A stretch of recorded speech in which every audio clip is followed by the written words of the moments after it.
Okay, let's do this instead. This is boring. I don't care about nuclear fusion.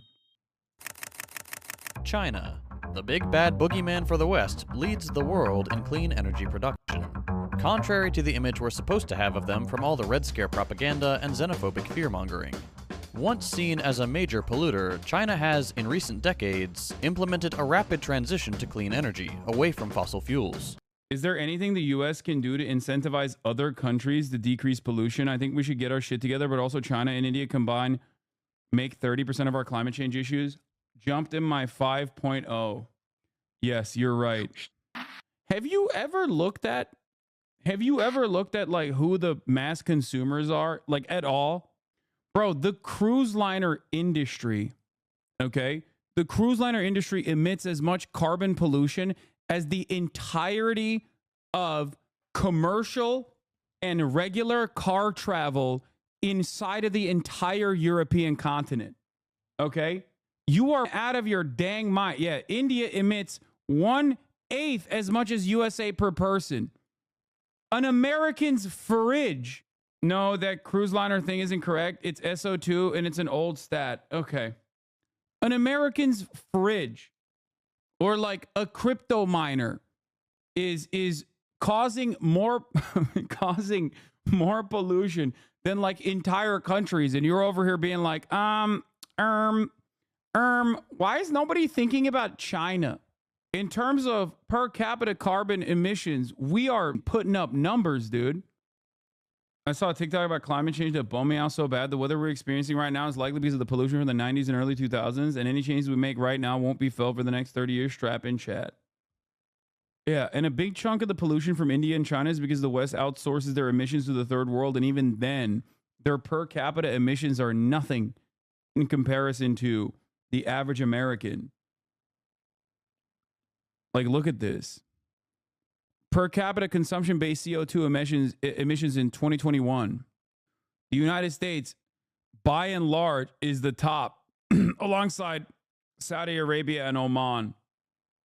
Damn, okay, Mongolia. Popping off. I'm asking so they could also hold us accountable to decrease our shit? Yeah, dude. That's never going to happen, okay? Second most important city. Beautiful buildings, beautiful streets, a gorgeous city. When I see cities like this, I think also about the other side of it. You know, there's a phrase from Walter Benjamin, every monument of civilization is also a monument of barbarism. I think of the famines in Bengal, the jute workers in Bengal sending jute to Dundee through the Glasgow port. I think of human beings from Africa enslaved and brought from Ghana to the New World, and all those profits getting sucked into cities like London and Glasgow. You know, between 1765 and 1938, the British Isles stole $45 trillion pounds from India, 45 trillion sterling from India. We never got paid for that. When the British left India, when we threw the British out, our literacy rate was 13%. So much for several hundred years of so-called civilization. Meanwhile, our landscapes were destroyed. You know, coal was foisted on India. You foisted coal on us. You were the ones that came and made us coal dependent. And then you left, and now you dare to condescend to us. When I listened to Boris... Oh, this is another one. The U.S. military emits more CO2 than many industrialized nations. An infographic from 2022. Okay? That's the other side of the equation.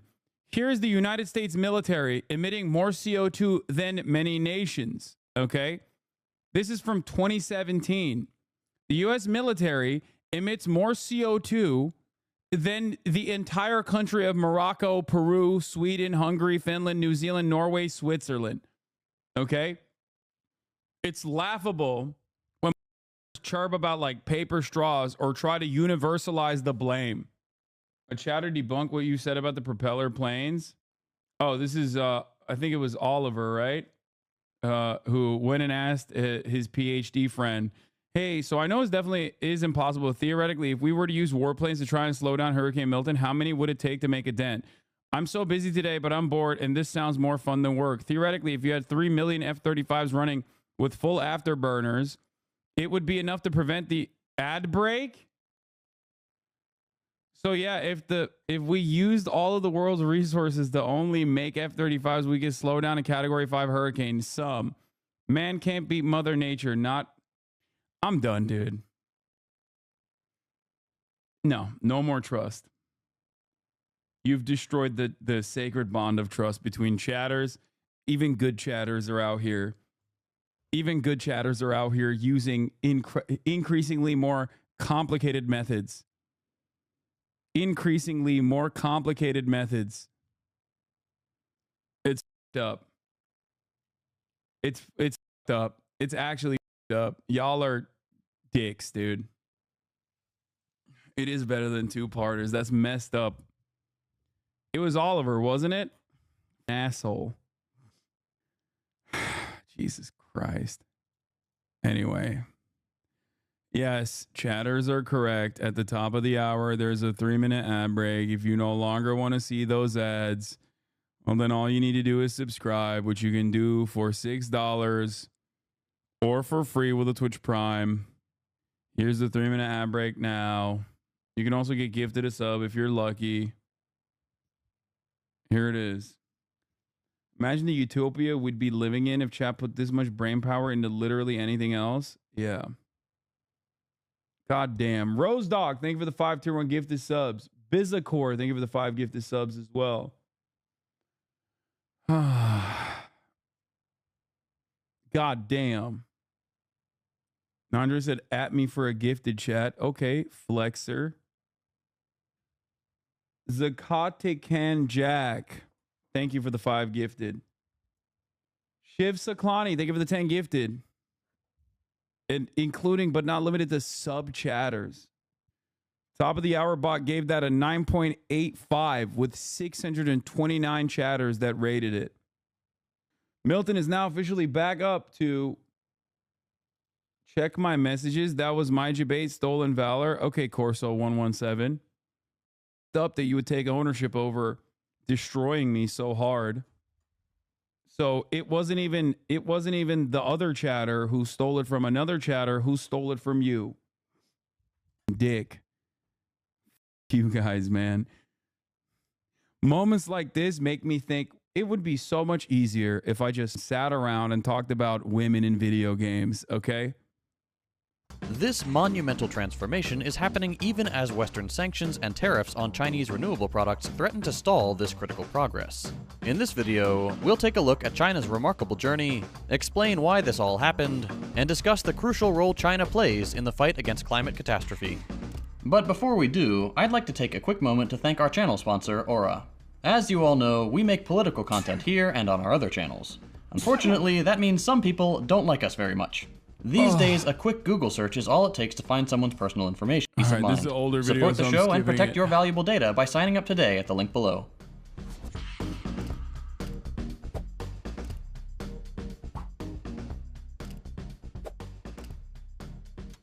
The foundation for China's remarkable economic ascent was built on Mao's industrialization policies of the 1950s through the 70s, but it really took off in the 1980s, transforming an impoverished agricultural nation into an industrial powerhouse within just a few decades, an unprecedented achievement given its vast population of 1.4 billion people.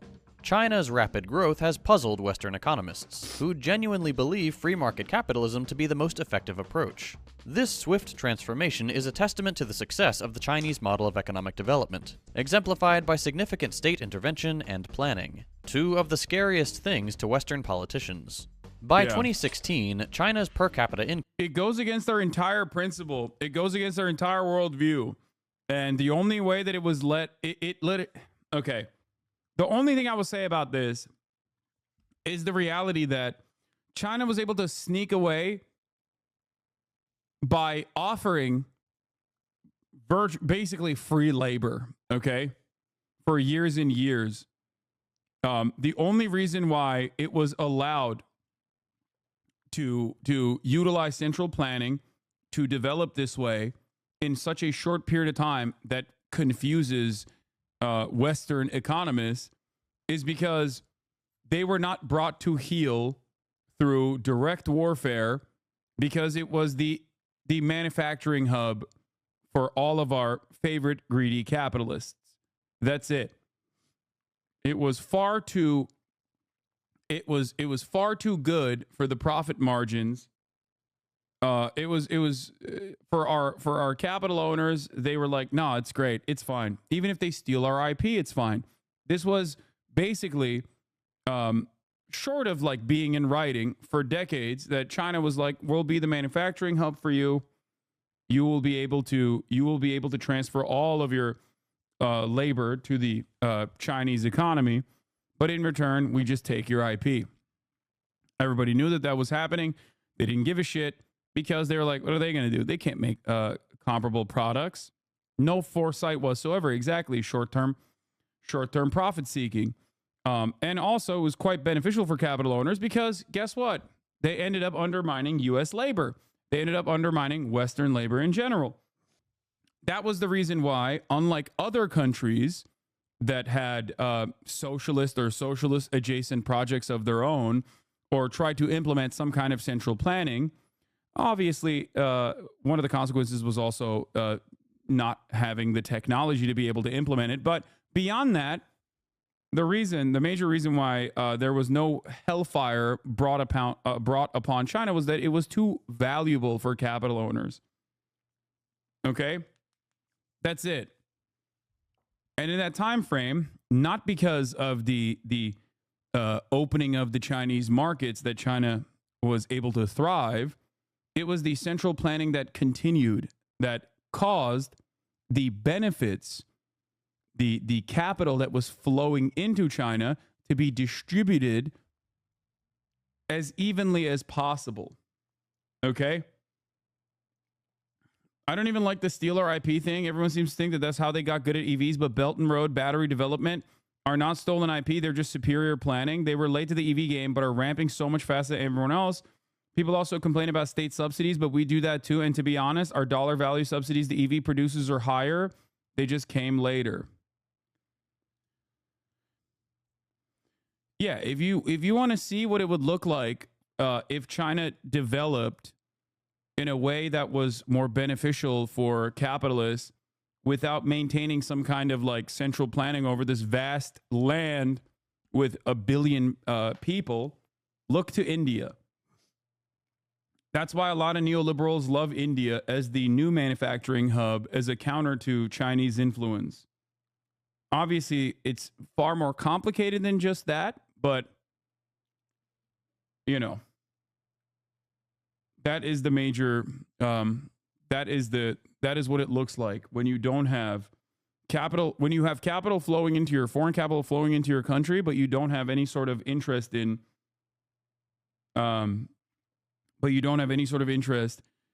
through fascist governance in implementing any sort of larger anti-capitalist planning that ends up benefiting as many people as possible. Obviously, India was also significantly worse off in terms of its colonial impact. There are many different reasons for it. There's a lot more.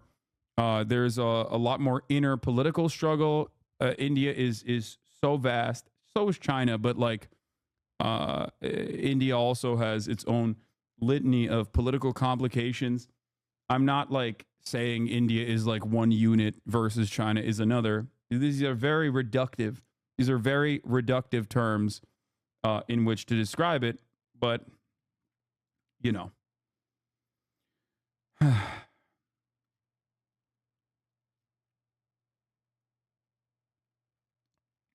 Let's continue. Income had surged, and the country had become the world's largest manufacturer, producing nearly 50% of the world's major industrial goods, including crude steel, cement, and coal. It shouldn't come as a surprise that these advances also landed them the number 2 spot, earning the title of the world's second largest economy. Meanwhile, in the U.S., traditional auto manufacturers look for any excuse to get out of the EV game, so they lobby for tariffs and then cool their production plans. Tariffs are not great.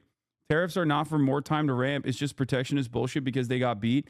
Yeah, but the other side of that problem is that when you slap on tariffs and you also refuse to compete with China on EV production, refuse to ramp up EV production, then they're going to They're going to outcompete you until, like, what's the plan here? Just larger trucks forever?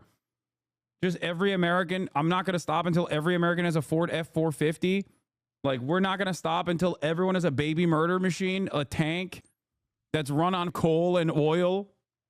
Like, what are we doing? The f are we doing? It's so idiotic.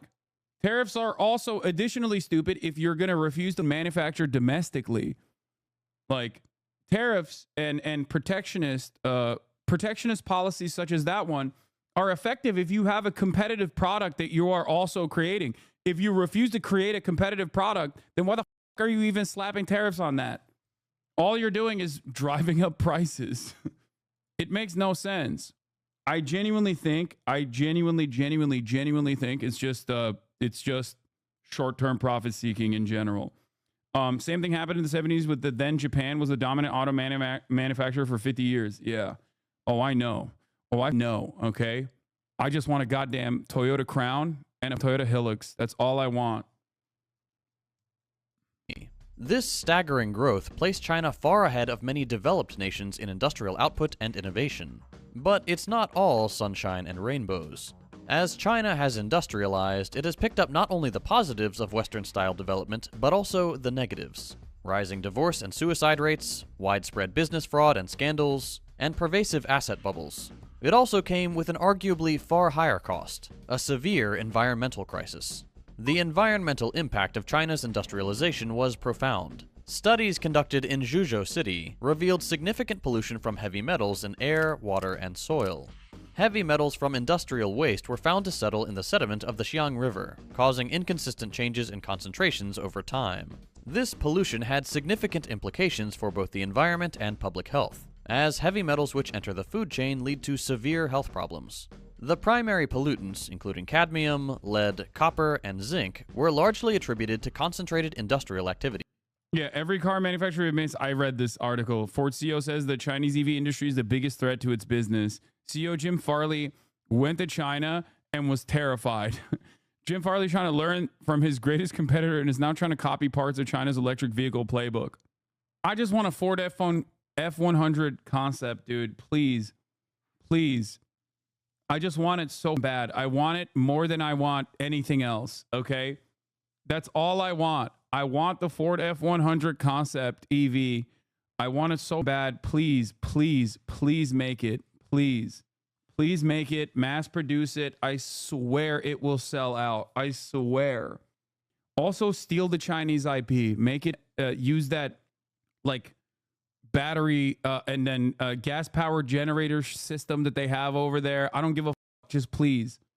The f is your ass going to carry in a truck? First of all, it's ironic that you say this because, one, I have a surprising amount of need for a truck due to my brother.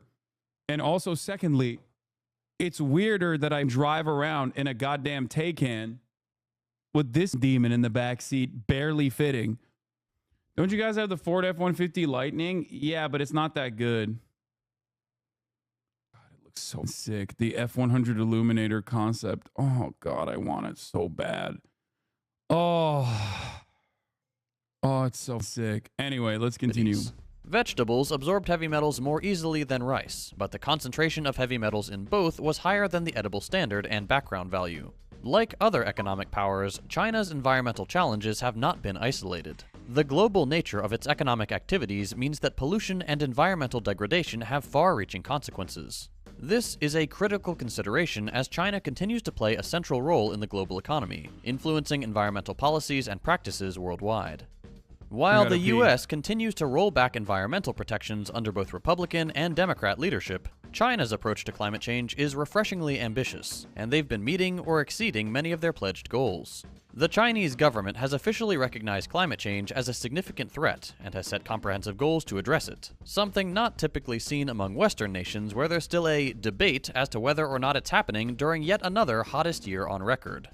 In September 2020, President Xi Jinping announced China's aim to achieve carbon neutrality by 2060, which has and will require substantial changes in the country's economic and energy infrastructure. This goal has been supported by numerous policies designed to reduce emissions and promote low-carbon technologies.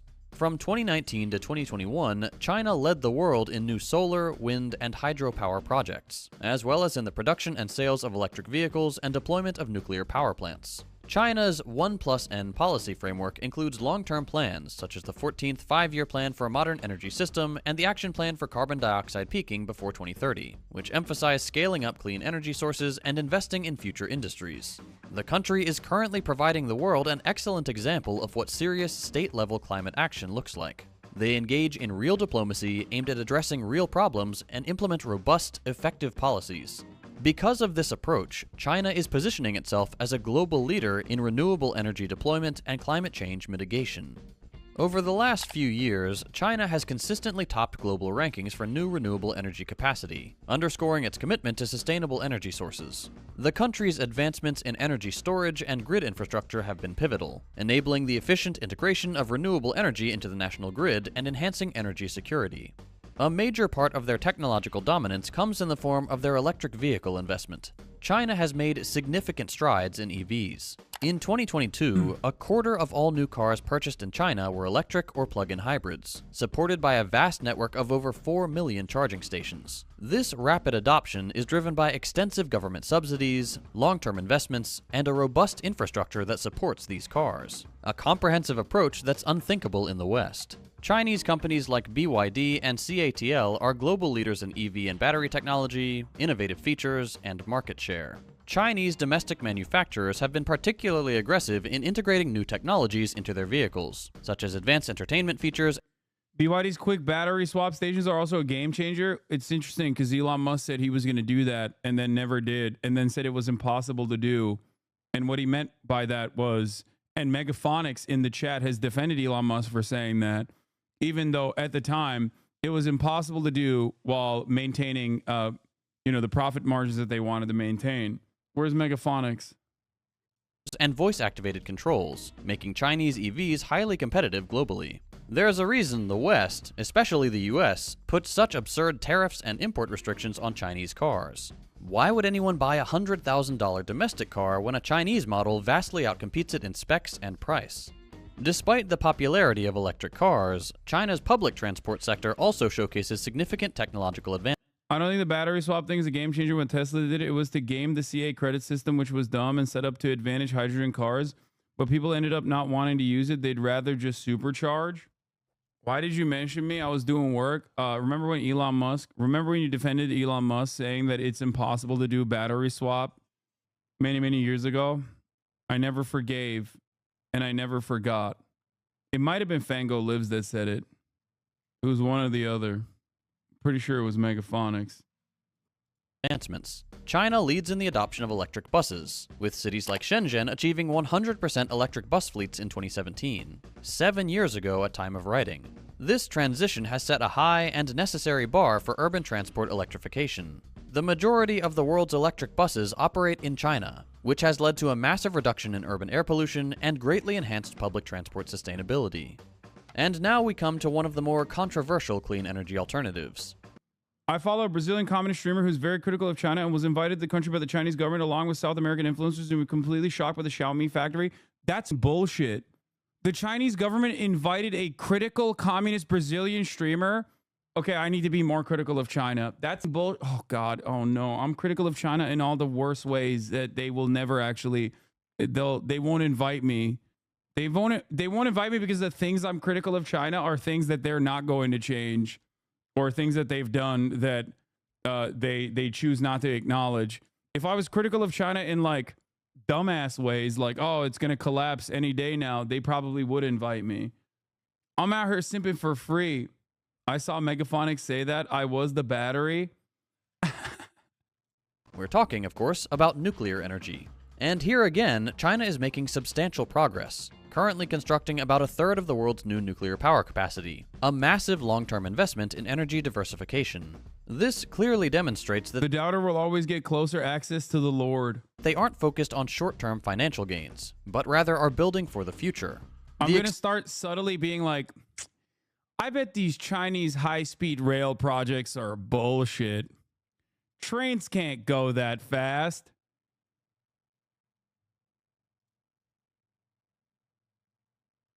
Come on.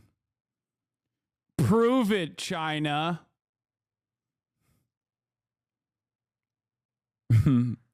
What are these tier 1 cities? What are these tier 1 cities all about? I don't believe it. I bet they're all ghost cities. They're all empty. It would sure be a shame if the Chinese government invited me to go visit them in person. That would sure be bad. Oh, man.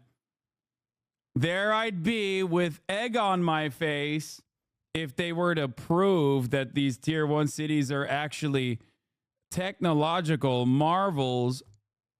I don't believe it. There you go. Expansion in nuclear energy complements China's renewable energy efforts by providing a stable and low-carbon energy supply to support its long-term climate goals. In general, the renewable sector has been a major positive in the Chinese economy, benefiting from a surge in government stimulus as Beijing recovered from the effects of COVID-19. China's dedication to combating climate change extends to its active participation in global climate agreements. Their pledged commitments under the Paris Agreement are significant, aiming to peak carbon. It's crazy because, like, I already do it for free. Why pay for the cow when you can get the milk for free?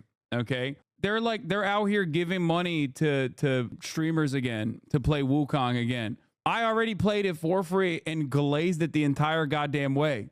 Okay. That's the problem. That's the problem, chat. I'm already giving that titty milk. I'm lactating like a... Bro, on that close-up shot, you can really tell that you're 35. Really? You can? That's crazy.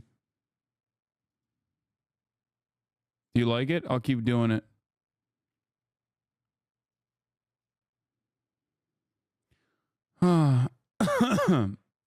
Kind of wrong the joke about this.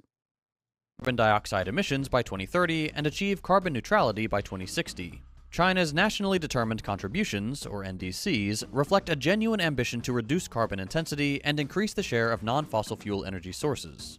In 2021, in the Paris Agreement commitments that China submitted to the UN, Beijing pledged to strictly limit coal growth, strictly control new coal power, reduce energy and carbon intensity by 2025, increase the share of non-fossil energy sources to 20% by 2025 and 25% by 2030, and to generate 50% of the increase in energy use from 2020 to 2025 from renewable sources. Through these international commitments and proactive policies, China is not only addressing its domestic energy needs, but also contributing significantly to global efforts to mitigate climate change. Now that we've looked at a successful approach, which is making... So what do you say to people that argue that the Chinese move the green energy is shit and bad because of solar panels and wind turbines use materials bad for the environment? Or they talk about like the natural resource extraction process that is done through like incredibly unethical means. And the question you should ask them is how they feel about oil and gas in general. Because from a utilitarian framework, it's still better for the environment overall. If both of these natural resources are being extracted in insanely violent and unethical means, at least one is significantly better than the other in terms of its impact on the environment. And also, I have noticed that. I have noticed this argument where they'll be like, well, your batteries, like these batteries that you need to use for EVs are being extracted in incredibly unethical means, which is crazy. Okay. Because we've literally sent out like Shell and ExxonMobil have employed paramilitaries in places like Nigeria, specifically to, kill whichever leadership was not giving them the best possible contract. So the idea that that the current oil extraction scheme is far more ethical than like the conflict minerals necessary for renewable energy and the battery structures that they have is ridiculous. Like half of the population of oil countries are Bangladeshi slaves, and these talk about human rights. Exactly. Making a meaningful impact on climate change, let's look at the West and see how they're approaching apocalyptic, irreversible climate change. If political rhetoric is to be believed, it must be better than China, right? Let's start with the United States. The approach in the world's richest and most powerful country primarily relies on profit-driven market solutions for the clean energy transition and climate change mitigation. Unfortunately, we can all see how that's going. Despite significant technological advancements on paper, the pace of adoption and implementation is too slow to meet the urgent demands of climate change happening right now. The reliance on the private sector has not been transformative, as evidenced by the unimpressive increase in renewable energy adoption and the continued high levels of total emissions. This is the key failure of the capitalist model. When the choice is between more profit now and sustainable profits later, the short term always wins out, regardless of the consequences. The American approach is destined for failure. Relying only on the goodwill and initiative of the rich, it must somehow contend with entrenched low-cost energy infrastructure, the high cost associated with a rapid transition, and resistance from established industries. Additionally, there are financial barriers to investing in emerging technologies, especially in developing countries and among lower-income households. Policy changes such as increased investment in scientific research, ending fossil fuel subsidies, and introducing carbon pricing are necessary, but have been met with significant political resistance and are unlikely to be implemented in the time frame required. And according to many experts, we're already past that window. This profit-driven model, heavily influenced by elite economic interests and the fossil fuel lobby, has caused a slow adoption of renewables. The American approach is further undermined by the lack of comprehensive and cohesive national policies. Because what good is freedom if you can't refuse to cooperate? State-level initiatives vary widely, leading to an inefficient patchwork of regulations that are often inconsistent and insufficient. This fragmented approach to policy, coupled with reliance on the invisible hand of the market and decentralized, often childishly obstinate state government to address a global crisis requiring unified and decisive action is, to put it lightly, only a little less useless than plugging your ears and pretending climate change isn't happening, which some states also do. Next, we'll look at the European Union, United States Light. Fewer calories, same support for genocide. The EU has adopted a regulatory and policy-driven approach to clean energy and climate change, aiming for climate neutrality by 2050. This approach is far better than the US's, as it relies on comprehensive legislative frameworks and international cooperation, with significant financial investments required from member states. The EU's energy sector, responsible for over 75% of its greenhouse gas emissions, is undergoing a substantial transformation to achieve a net-zero economy. However, this approach has its own drawbacks, especially for a loose federation like the EU. The financial burden placed on member states and the uneven implementation of policies across the Union are significant obstacles. The ambitious targets set by the EU require coordinated efforts from all member states, which has proven to be a complex and often contentious process. This mirrors some of the challenges the US is facing. It turns out that implementing large-scale environmental policies within a diverse political and economic union is difficult to say the least. What's more, the EU's approach exacerbates economic disparities between member states. Wealthier countries are better equipped to make the necessary investments and adjustments, while poorer nations struggle to meet the same standards without significant external support. And unfortunately for them, their fellow member states aren't helping. So, despite being a collection of the richest and most powerful nations on Earth, built upon centuries of domination and their own heavily polluted past, the West is not only failing to implement policies, they are functionally and technologically years behind China, a country that is routinely criticized for not doing enough about climate change by these very same countries. And it's not just words. The Western powers are actively trying to undermine China's progress. The West, particularly the United States and the European Union, have imposed significant sanctions and tariffs on Chinese renewable products. These actions, framed as Hell yeah, brother.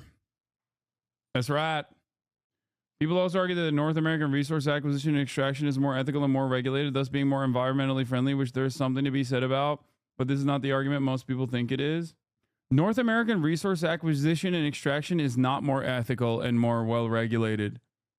That is pure Orientalist thought, okay? It's pure Orientalism. It's very simple.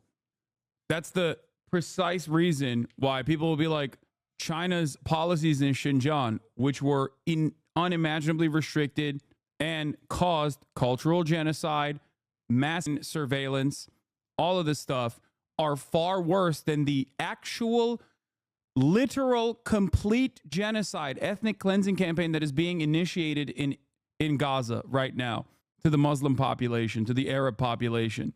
It's far worse. That is precisely the reason why people always point to like, I don't know, Chinese Coast Guard pumping water at like Filipino boats or some shit in the South China Sea as like a massive point, a massive point of contention in the middle of like Russia pillaging Ukraine, pummeling Eastern Ukraine, or America also funding and facilitating an ethnic cleansing campaign. It's like, it's far worse when China does like, I don't know, border wars or whatever with the Indian army. It's far worse. Like a minor infraction in comparison to like major violations of any matter of international law.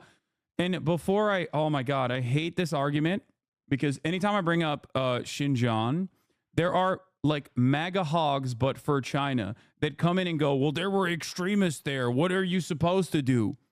Okay. Just not realizing that you're making the same argument that America made for its war on terror. In a situation where I'm like currently explaining to you that obviously America's war on terror was far more consequential and far worse overall. Okay. There is no reason to ever defend another country. Critical support means you can criticize them. You know what I mean? Critical support doesn't mean like unconditional support. Communist and neocon pipeline. It's just very weird.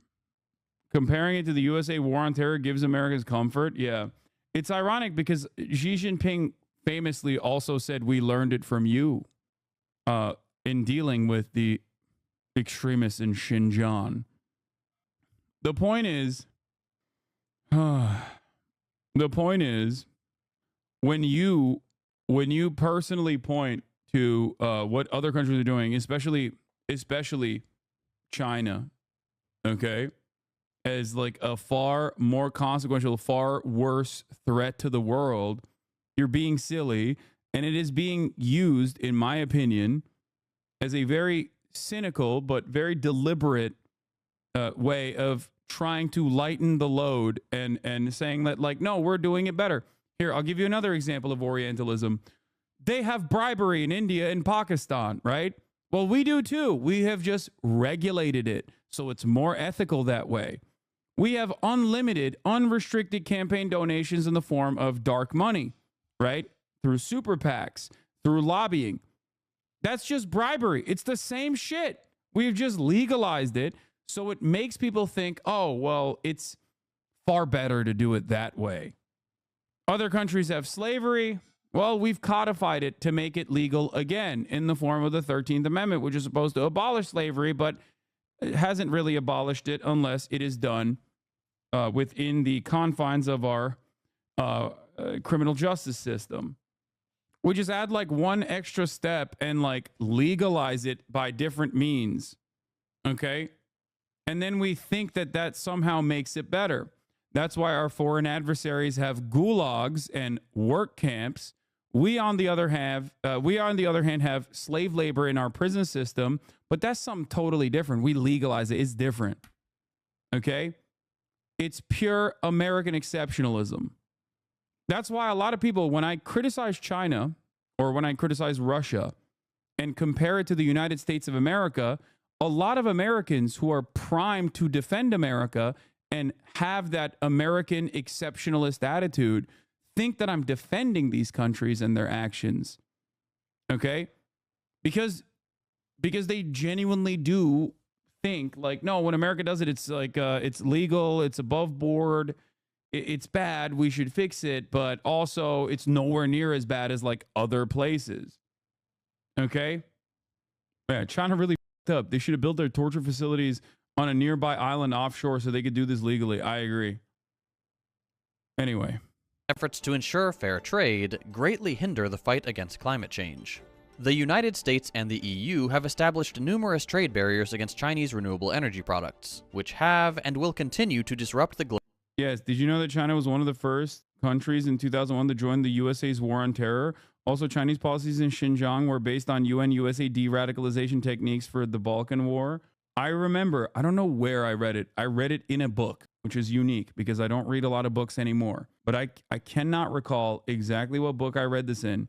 but I remember reading directly Xi Jinping's own words saying that their de-radicalization techniques and their war on terror, no, Xi Jinping himself personally said, I remember reading, personally said that the de-radicalization and the de-escalation of like radical Islamist violence in the form of like knife attacks in these areas had to be squashed, and that they were utilizing similar techniques or engaging in the same exact efforts that the United States was in its war on terror. Global supply chain. Since 2011, the number of trade restrictions, like anti-dumping and countervailing duties, has jumped from 1 to 16, with many more on the way or expected. Anti-dumping duties are imposed when a foreign company sells a product in the US at a price lower than it costs to produce, while countervailing duties are added to offset the benefits that Chinese manufacturers get from government subsidies. These duties range from 18.32% to a whopping 250% for anti-dumping, and from 14.78% to 49.79% for countervailing. These high tariffs are, among other things, meant to make Chinese solar panels more costly in the US, which is meant to hurt China's solar industry in order to boost adoption of domestically manufactured panels, which wouldn't be so bad if the US actually pushed for adoption of these domestic products instead of backing fossil fuels to the hilt. Similarly, the European Union has imposed heavy duties on solar glass imports from China, Malaysia, and Taiwan. The truth of the matter is that China leads the world in solar panel production. By 2025, it's expected that China will control almost 95% of the global production of key solar panel components. Over the last decade, China has invested over $50 billion in solar manufacturing and created about 300,000 jobs in the sector, far outpacing investments from Europe and the United States. Chinese government policies have been crucial in driving this growth, rather than the barrier that many critics claim. Regardless, one would assume the capitalist powers would welcome competition, as that is their stated philosophy. It would appear that only applies when they can win. These Western-imposed sanctions and tariffs obviously have serious implications and consequences for global climate goals. Accelerating the adoption of renewable energy is crucial for cutting emissions, and a recent study shows that renewables and energy efficiency measures could meet 90% of emission reduction needs by 2050. Renewable energy is expected to be the largest source, requiring an annual increase of about 1.2%, a rate much faster than what we've seen recently. Fully utilizing renewable energy options would significantly cut emissions, achieving a 15% reduction by 2030 compared to the current path. This would align with the EU's goal of reducing greenhouse gas emissions by 40% by 2030, and help meet the Paris Agreement's targets. However, Western sanctions and tariffs make this goal nearly impossible to reach, revealing their total disregard for the greatest existential threat humanity has ever faced. China has emerged as a crucial and effective player in the fight against climate change. Their progress has been driven by a series of exceptionally successful 5-year plans which have allowed China to make the necessary vast investments in clean energy technology and to set ambitious yet attainable climate goals, even exceeding some years ahead of schedule. These plans have facilitated the rapid development of solar, wind, and hydropower, making China the global leader in renewable energy production. This success stands in stark contrast to the fragmented and lackluster efforts seen in the West, where policy inconsistency and lack of coordinated action hinders progress. China's ability to exceed their own goals, as well as those outlined by international agreements like the Paris Accord, is evidence that they aren't just paying lip service to the crisis as the West does, which is extremely important if there's to be long-term progress. But beyond this, China has been able to show the world... This is, I don't know exactly what, I don't know which article this comes from. BP has dropped its ambitious 2030 plan. It reduces oil and gas production by 40% and shift to renewables, 3 sources told Reuters. Okay, it's from Reuters.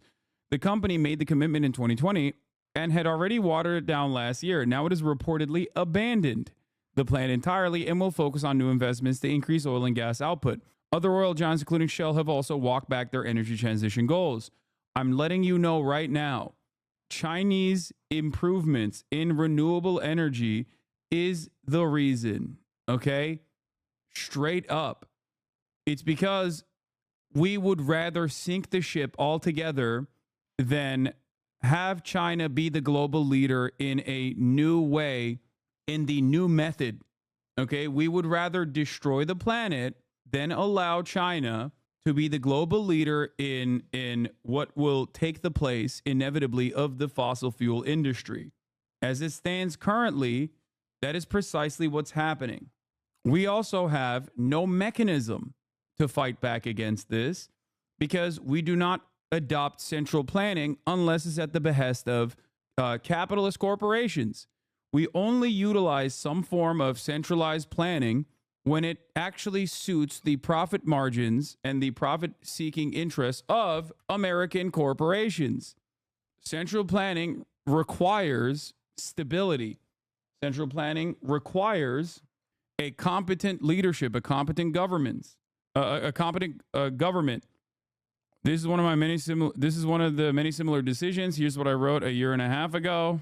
Last week, these companies all walked back their plans. In their latest earning call, Shell told investors that they plan to slow their investment in renewable energy this year. The company instead plans to invest heavily in natural gas, a fossil fuel that produces planet-warming pollution. Part of the reason why they were even investing in renewable energy companies to begin with was to halt their progress. Okay? That's it. You actually want central planning? Why wouldn't I? What do you mean? We already have it. I would rather we already have central planning. Anyone that says we don't have central planning is wrong, okay? We do. Like, what is one of the most successful industries that the United States of America has, okay, in terms of like unimaginable output? Agriculture, okay? How do we do agriculture in this country? There's not a single agricultural producer in this nation that does not get a shit ton of subsidies. That is where this comes from, okay? The problem, however, is what we do with our central planning. The central planning that we engage in the United States of America is only beneficial to a small percentage of shareholders. It is never beneficial to the entire country. It's also still heavily decentralized, and beyond that, the central planning that we have, I know that sounds stupid to say, but beyond that, not only is it simply done at the behest of profit-seeking corporations, okay, but also on top of that, it is a private public partnership that America pushes for at every step of the way. This kind of attitude is the reason why every single part of American existence seemingly gets worse and worse, including, but not limited to, the one aspect of like American government that is supposed to always be infallible and unshakable and unbreakable, the military. Okay? It's making even the military, it's making the one American competent government, the one American competent government organization less competent. Okay? It's awesome. So much bloat, so much corner cutting. It's great. The entire Chinese economy is one big public-private partnership, bro. Though, yes, except the junior partner in that coalition is the private companies. We have the exact opposite, okay? In China, companies work at the behest of the government. In America, the government works at the behest of corporations. That's the difference. That's what I'm saying. That's what I'm telling you. It's like flipped on its head. Our philosophy has been a real pivot towards energy transition investments, Sawan said, but we will make sure that those investments go into areas where we can see the line of sight towards attractive returns to be able to reward our shareholders. I've always maintained the position that there's two reasons why fossil fuel companies did this. One was obviously because fossil fuels are a finite resource and someday it's going to end. Okay? There is just not going to be enough to extract. They know that. If I know that, they know that too. So that was one of the reasons why they wanted to hedge their bets for the future. The other reason was so that they could, and this is very cynical, so that they could basically slow the progress to ensure that renewable energies can never outcompete fossil fuels when they still have enough frack income that they can frack out of the goddamn earth. Wow, so impressed. I found the liberal Rush Limbaugh. Yeah, you got me. I am not a liberal, though, I don't think. The next day, BP and like I'm over here being like, we need competent governance in the form of central planning that is not dissimilar to the Chinese version at the very least. Okay. And this guy's like, well, that's a liberal. That's awesome. world that it's possible to grow an economy and seriously tackle emissions while introducing cleaner solutions that don't rely on profit incentives. The success of the 5-year plans has also proved the necessity of large-scale government direction in order to accomplish a goal that the West wants you to believe can be solved by individuals buying a product with a green sticker on it. Which is hilarious because this was an initiative also created by the oil and gas lobby. Like, the industry itself decided what's an acceptable and very cool method that we can take advantage of American individualism and universalize the problem, as though paper straws are the reason why we are polluting the world, when the American military, as we looked at earlier, is directly responsible for more carbon pollution than like entire countries. Okay, not universalize the problem, but like individualize the problem, individualize the responsibility. And it worked. It's so goddamn successful. People are so stupid. Unfortunately, myopic Western sanctions and tariffs on Chinese renewable products pose a serious threat to progress. Trade barriers not only undermine China's efforts, but also stall the global transition to clean energy, making it harder to meet international climate targets and avoid the most extreme climate fallout scenarios. The West's focus on protectionist measures over collaborative progress sabotages the desperately needed united front against climate change. But despite the challenges posed by Western sanctions, China stands poised to lead the global community in addressing climate change and securing a sustainable future for all of us. It's time that we in the West acknowledge that China isn't our enemy. It's simply an economic peer nation, and we could all benefit from the advances China has made if our own ruling class weren't so invested in the unsustainable status quo.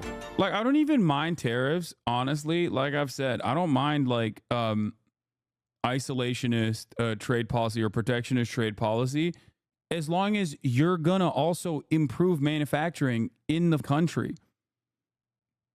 If you're, on the one hand, continuously focusing on oil and gas as the primary energy resource, and simultaneously being like, and no one can have EVs, the fuck are you doing? We will never stop until there is one more lane, okay? We have to have one more lane. And not only do we have to have one more lane, the cars have to get larger. I will not stop until every American has a tank. I will not stop until every American that is working in an ad agency in the middle of New York is driving a Ford F450. No, F650, okay? The trucks. Everyone needs a big rig. Hell yeah, brother, because that's freedom. Great stuff by First Thought, other channel of Second Thought. Anyway, says the guy who's trying to buy a truck and justifies it. Look at Big Dog. Dog, I want an F100, which is from an era where trucks were a normal size in comparison to what they are now. And it's an electric truck. What are you talking about? No, I don't want it ironically. I want it unironically. The issue is it's literally a significantly better size and it's an electric vehicle. What are you talking about? Anyway, electric trucks are heavier and so more dangerous to pedestrians. Would you ever be down to live in a condo or apartment building? My entire life I have lived in apartment buildings until I bought this house. What are you talking about? My whole life is like, nah, dog, I have to live in a house. Plus you live with family now, which is cool. Yeah.